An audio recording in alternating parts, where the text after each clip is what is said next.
Bismillahirrahmanirrahim. Assalamualaikum warahmatullahi wabarakatuh. Tajuk kita kali ini adalah kalau kalau aku baca di media massa yang lagi rame itu mereka menggunakan kata terobosan baru gitu ya. Terobosan baru. Kalau aku enggak. Umpan baru, ijazah palsu gitu ya. Apa yang diumpankan? Sebuah langkah hukum yang dikenal dengan mediasi dan restorasi justice gitu ya. Aku nggak tahu tafsiran hukum lu gimana. Kalau tafsiran hukum gue sih mediasi dan restorasi justice itu beda sih ya. Oke,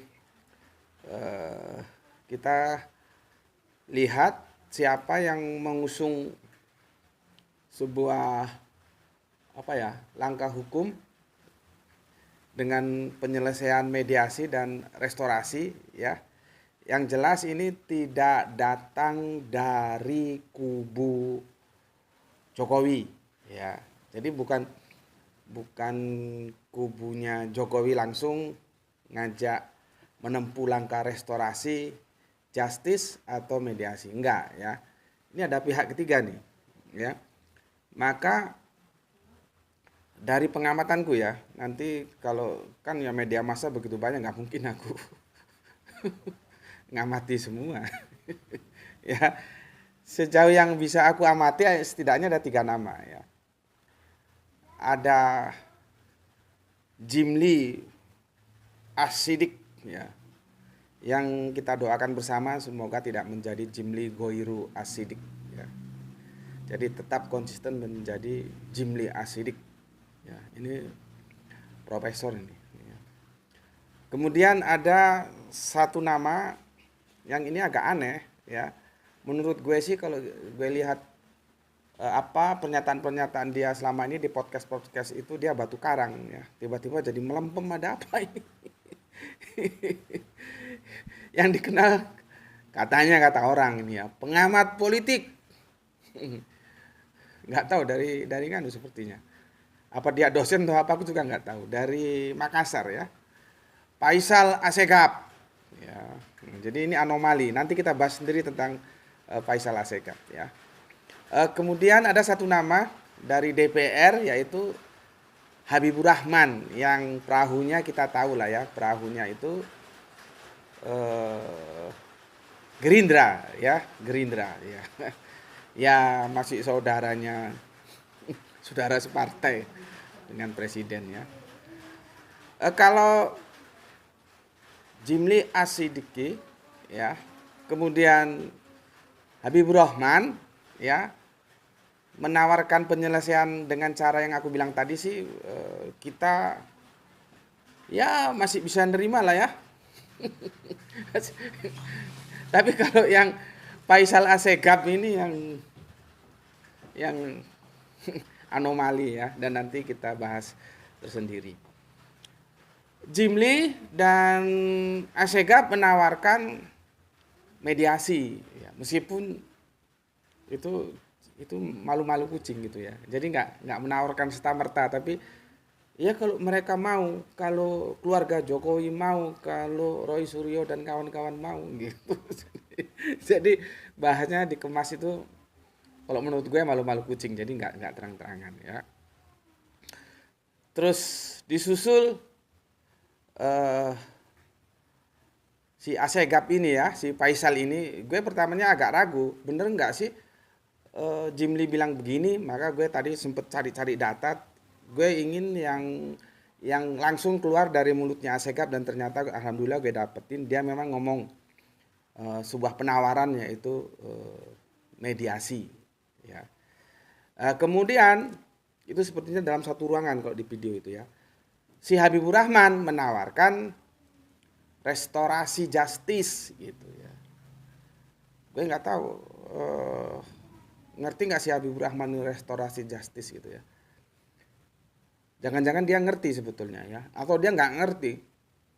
Kalau menurut gue sih restorasi justice dan mediasi itu beda ya.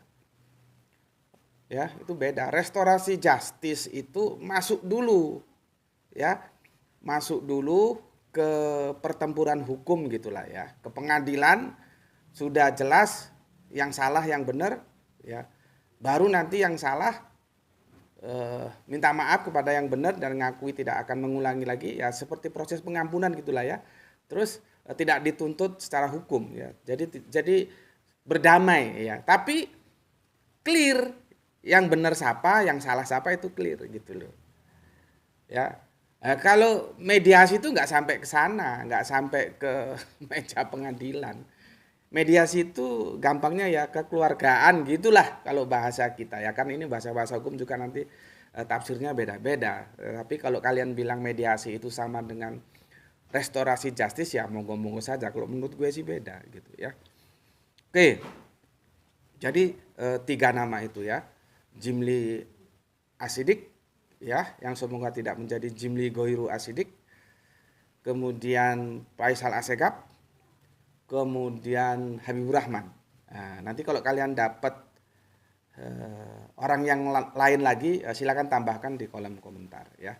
Jadi 3 nama ini, dan kita tahu 3 nama ini bukan termasuk bolonya, kelompoknya kata orang Jawa bolo. Roy CS dan kawan-kawan juga tidak termasuk bolonya atau kelompoknya dari Jokowi dan kawan-kawan ya. Nah, makanya itu ya, apakah umpan baru ini, umpan yang kemarin yang ditersangkakan kan enggak mempan ya. Itu pengacaranya Roy kan, Kang Mas Ahmad Kosinudin itu kan dia fight terus itu. Enggak mampu menghambat lah ya setelah ditersangkakan gitu ya. Maka dikasih umpan baru lagi setelah umpan tersangka enggak mempan, umpan baru lagi yaitu mediasi dan restorasi ya. Dan itu lewat pihak ketiga. Jadi kalau dibilang penawaran itu lewat kubu apa Jokowi ya, kita tidak dapatkan data ya. Tapi kan kita bisa berpikir ya, kenapa tiba-tiba mereka yang di luar ini ya menawarkan itu ya. Ini kan pertandingan sudah hampir final ini nanti. Kalau begitu final baru masuk ke pengadilan, baru kita tahu mana benar mana salah, dan semoga pengadilannya benar-benar adil, transparan ya. Itu semua dijawab sama si Ahmad ya, Kang Mas Ahmad siapa namanya, Ahmad Kosinudin ya, dengan tegas ya. Dalam rapat-rapat mereka itu nggak ada pikiran berdamai seperti itu, nggak ada, karena ini agamanya boleh juga ini, karena dia memang backgroundnya Muhammadiyah ya, dan fakultas hukumnya dari Universitas Muhammadiyah Jogja sepertinya, dan sama-sama seperti aku Puja Kesuma ya, cuman dia di Lampung, yang orang tuanya asli Magelang ya. Kalau gue kan ya gue ke Lampung tahun 77. Gue ke Siantar dulu, jadi gue satu kota sama Lairismon ya, halak Siantar doa teh. Anak Siantar tuh gitu kalau ngomong belak-belakan ya, pas bandrol. Ya, kata Mas Ahmad Kosinudin tidak ada dalam wacana mereka, dalam rapat-rapat mereka untuk damai, itu tidak ada. Ya, dan dia mengingatkan jangan percaya terhadap pihak-pihak yang menawarkan ini, kan dilempar ke publik ini fenomena ini ya, wacana ini ya. Makanya si Ahmad Kosinudin wanti-wanti jangan gampang percaya dan jangan percaya ya kalau itu tidak dari pihak kami.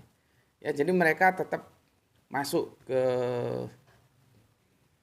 perjalanan hukum, proses hukumnya tetap berlanjut, nggak ada namanya damai, entah itu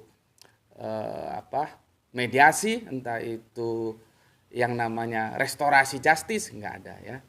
Ya karena jelas air putih masa mau dicampur sama air yang keruh ya nggak bisa. Hak dan batil itu nggak bisa disatukan ya. Jadi jangan damai itu dilakukan untuk menutupi kesalahan, dan nanti memang ini nanti kita bisa diskusikan, kalau itu dilakukan itu membuat efek yang tidak baik bagi sejarah kebangsaan kita.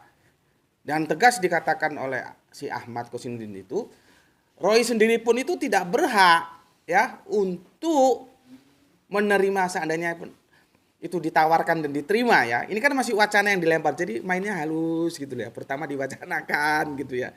Supaya tidak ada harga diri yang tersinggung ya, pakai tangan ketiga. Kita tahu lah ya itu teknik-teknik komunikasi seperti itu ya. Dan kemudian komentar dari si Andi ya, "Oh, Pak Joko ini membuka pintu gini gini gini gini.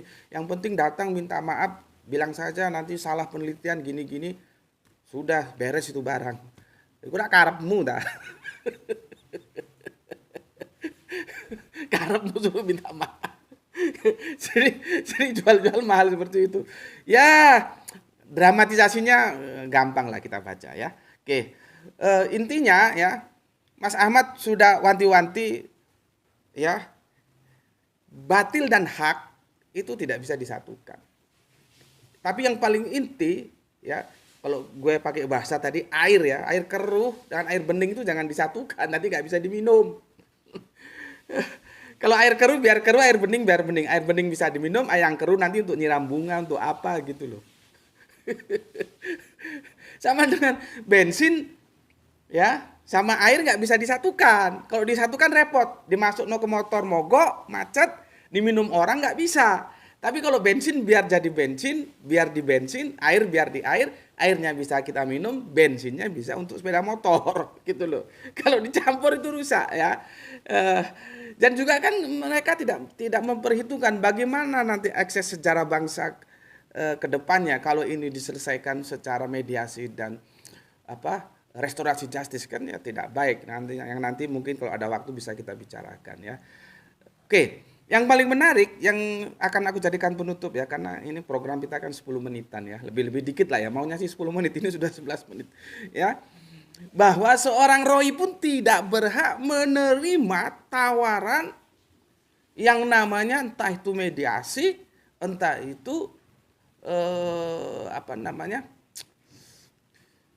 restorasi justice. Ya, karena apa? Ini bukan masalah Roy. Roy itu hanya wakil dari sekian rakyat Indonesia, ya, yang sudah dipimpin oleh si Jokowi ini selama 2 periode, berarti 10 tahun. Pingin tahu gitu loh. Kalau memang ijazahnya asli, ya sudah, berarti kita tidak dibohongi. Tapi kalau ternyata ijazahnya palsu, berarti kan kita 10 tahun dibohongi. Dan bagaimana juga KPU itu kerjanya kok bisa kebobolan.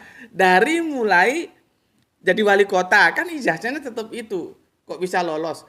Dari gubernur Jakarta, kok bisa lolos. Dari presiden kok bisa lolos. Itu KPU kerjanya ngapain? Orang dilihat fotonya aja sudah beda kok. Tapi itu hal lain lah ya. Tapi intinya ini bukan masalah Roy seorang dan kawan-kawan. Ini masalah kebangsaan kita. Ya. Untuk menata kebangsaan kita lebih baik lagi, ini harus dituntaskan. Yang salah ya salah, yang benar yang benar. Perkara nanti mau pakai yang ini aku setuju, yang restorasi justice, yang salah ya sudah minta maaf, nggak usah dihukum. Karena kan memalsukan ijazah itu ada delik hukumnya. Nanti kita bicara tentang delik hukum memalsukan ijazah. Kalau memalsukan daftar nilai itu nggak ada delik hukumnya gitu. Ya. Oke, sampai di sini dulu ngobrol-ngobrol kita ya. Kita nggak tahu ya, tapi sepertinya umpan baru ini juga nggak mempan ya. Setelah yang aku bilang tadi ya, ditersangkakan, dikasih umpan itu nggak mempan. Sekarang dikasih umpan baru, mediasi dan restorasi justice yang sepertinya disampaikan dengan malu-malu kucing, tapi ditolak dengan tegas. Tertutup pintu itu semua. Dan kita maju ke meja persidangan gitulah kira-kira. Oke, matur nuwun semuanya. Alhamdulillahirabbil alamin.